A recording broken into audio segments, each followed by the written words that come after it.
Boa tarde. Vamos para o primeiro treino de questões discursivas do TJ Goiás.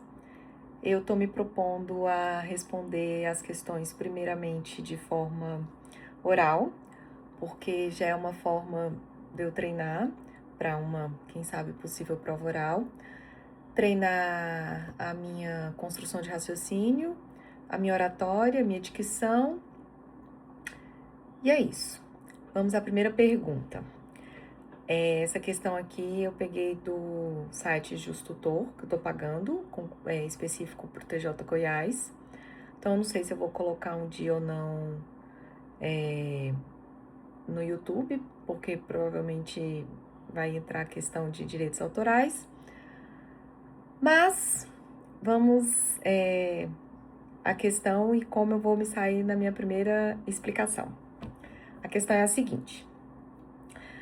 Muito se discute na jurisprudência e doutrina a respeito da responsabilidade dos administradores das sociedades anônimas, direito empresarial, bem como a respeito de mecanismos específicos para sua apuração e eventual reparação de danos.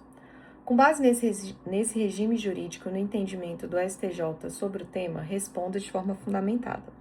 Por isso que eu estou aqui com o meu vadimeco aberto, porque em questões discursivas você tem esse acesso. Então, vamos ver em quanto tempo eu respondo e se me saio bem. Primeira pergunta. Quais são as espécies de ação de responsabilidade contra administradores previstas na Lei de Sociedade Anônimas? Indique a legitimidade ativa, requisitos e finalidade de cada uma. E a questão B é cabível a propositura de ação de responsabilidade semelhante à ação social no âmbito das sociedades limitadas? Fundamente com base na legislação aplicável e na orientação jurisprudencial. Bom, a sociedade anônima é um tipo de sociedade não personificada, que necessariamente seu nome empresarial é uma denominação, e ela é composta basicamente por uma junção de capitais dados pelos acionistas, em que cada acionista tem uma cota e responde limitadamente a essa participação que ele faz. Então, no caso, os prejuízos da sociedade anônima, quem deve responder é a própria sociedade anônima, né?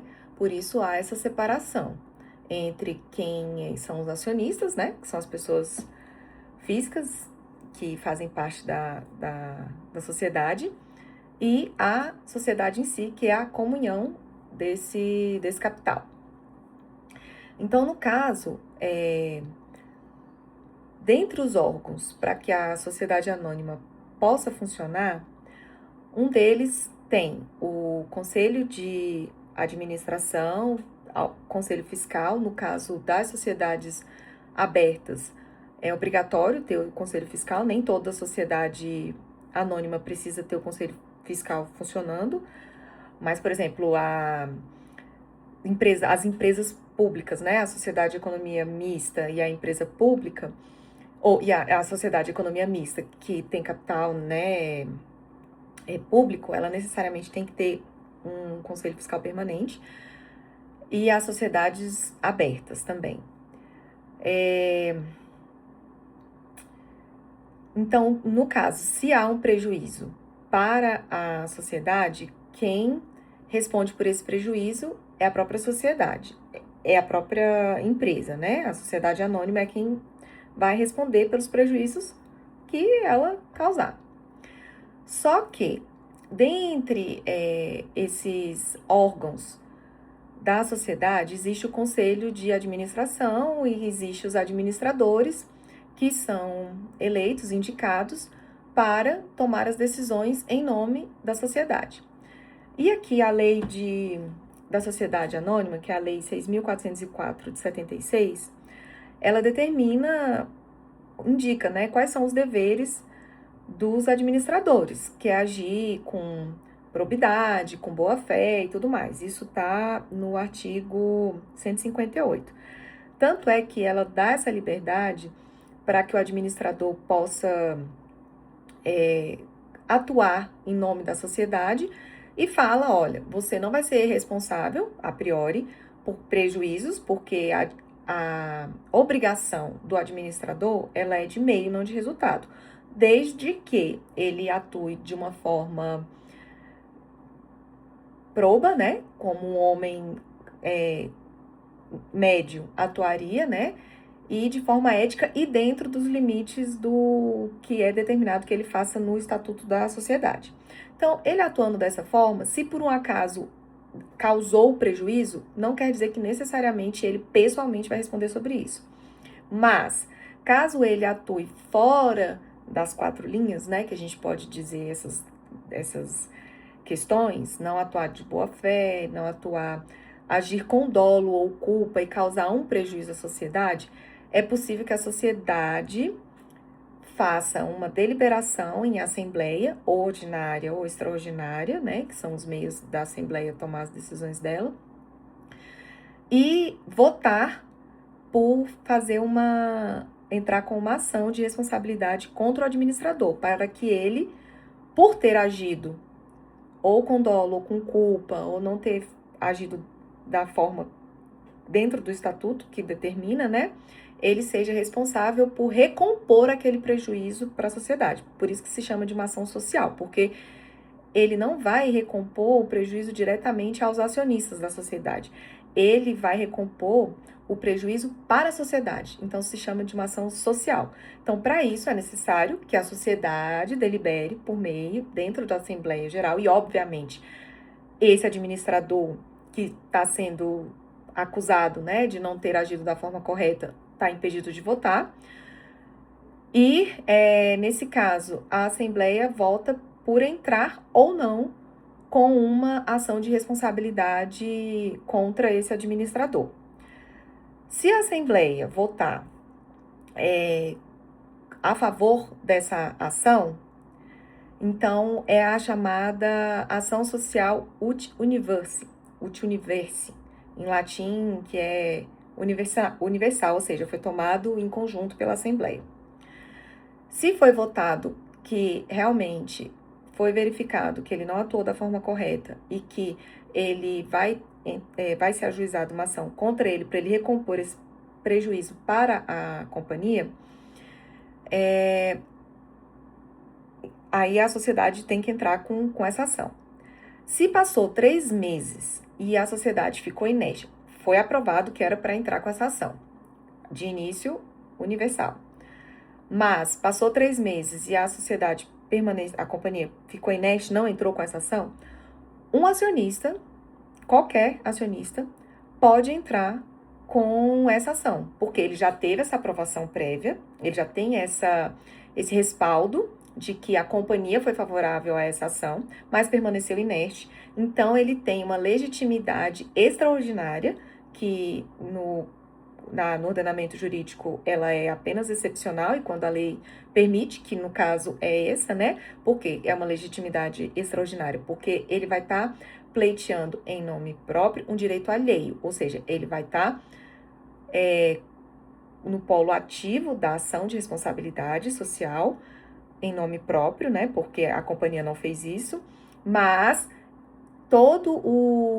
se houver a procedência da ação e a responsabilidade desse administrador, esse valor, essa indenização vai ser repassada para a companhia.